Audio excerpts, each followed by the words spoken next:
Hey guys, what's up? It's Seth.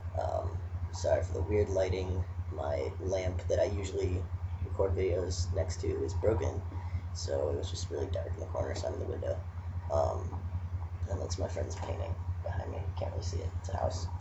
Anyway, um, I've kind of been down lately, not in the best of moods. Um, it was finals week. It is still, but I'm kind of done now. I wrote 24 pages on, 12 pages on an essay on polyamory and open relationships for a class, and then another 12 pages on aging as a transgender individual and the resources or lack thereof in elderly homes and the issues that are going to appear in the next couple of years because today surgery and hormones are more sought after, and the effects of long-term hormone use are told to you when you start, and they tend to be like cardiovascular disease, polycystic ovarian cancer, da da da da. But there's really not enough research to prove what the exact effects are. So yeah, I wrote a really interesting essay on that. And I liked writing those essays. I think I'm definitely going to declare a gender studies minor. Um, so that's fun. Hold on 1 second. The heating just turned on and it's really noisy.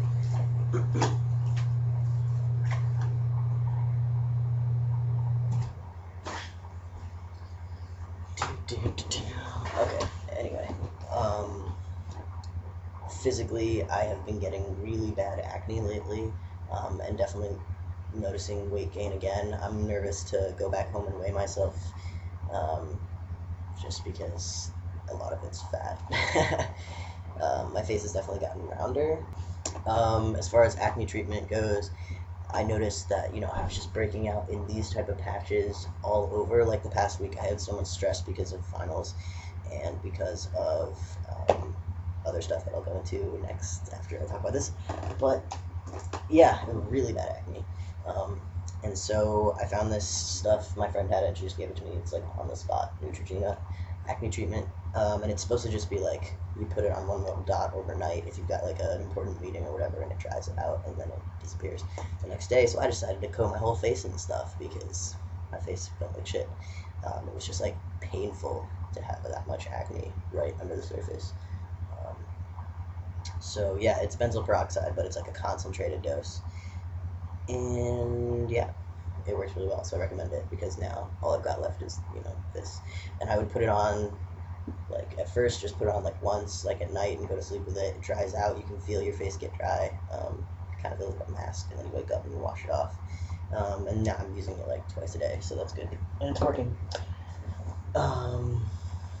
My naturopathic endocrinologist, before I left, said, "Oh, you're gonna get acne, so here's this stuff," and she gave me this like exfoliating, just like sand wash, and then a spray, and that just wasn't working with the temperatures. Like my face would get so dry whenever I'd use it, and it's one of those things where it gets worse before it gets better. But I don't really have the patience for something to get really bad and me to look like shit all the time for like 2 weeks or 3 weeks, and then it starts to get better. I don't know. I've definitely noticed that I've had emotional changes on T, and this has to do with why I feel so down this week. In the last video, I mentioned that I was kind of seeing a girl and it was going really well. Well, because of time constraints and our age and directions that we're going in life, she preferred that we just don't continue what we've been doing. Yeah, that kind of just is its own situation. Um, there's a lot more to it, but it doesn't really matter. Anyway, I was able to just kind of be myself, and not talk about my transition as much. I definitely still talk about it, but it also just proved to me that, I spent a whole, like, after starting T in January, I was single, and I felt like, oh God, what if because of this issue, I never date again? What if nobody finds me attractive again? What if being trans has to be brought up in every conversation before I start dating someone, and therefore, it turns people off? It was a big concern to lose a love life or a sex life that, like, I've been very, I don't know, appreciative of. Like, I love being with somebody. I love being in relationships.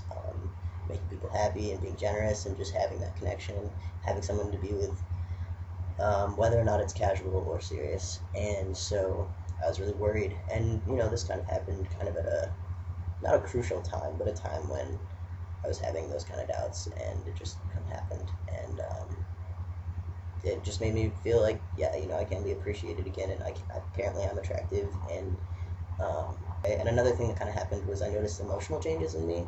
I'm glad that I was kind of witnessing this within the boundaries of intimacy, that like I felt very impulsively protective at multiple points. I've never felt that kind of emotion happen that quickly before, where I just want to like go in and like kind of be physically a barrier, not violent or anything, not aggressive, but just protective. Um, and then also, laying down at night and having long conversations with her about like emotions and feelings.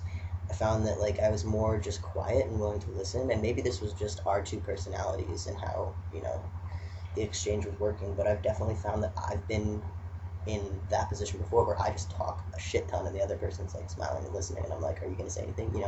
But I found myself on the quiet side, and then when I wanted to reply and let her know that I was having the same positive, intense emotional feelings, it came out as like a short sentence, like, oh yeah, me too, or you know you don't understand that I'm feeling this as well. And I don't know, it just like didn't feel like the same eloquent, emotional vocal response where I've been able to articulate my feelings as well as in the past. And maybe that was just the relationship itself, maybe it wasn't tea, but I definitely have felt a little more numb, maybe a little more, um, like unable to articulate vivid emotions.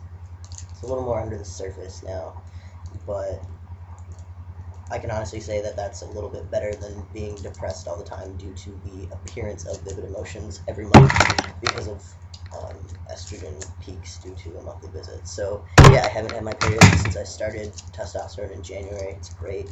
And so therefore a lot of the emotional and bloating and all that other crap that came with it just like has disappeared, and I think the depression has as well. So that's what I can take away from it. So yeah.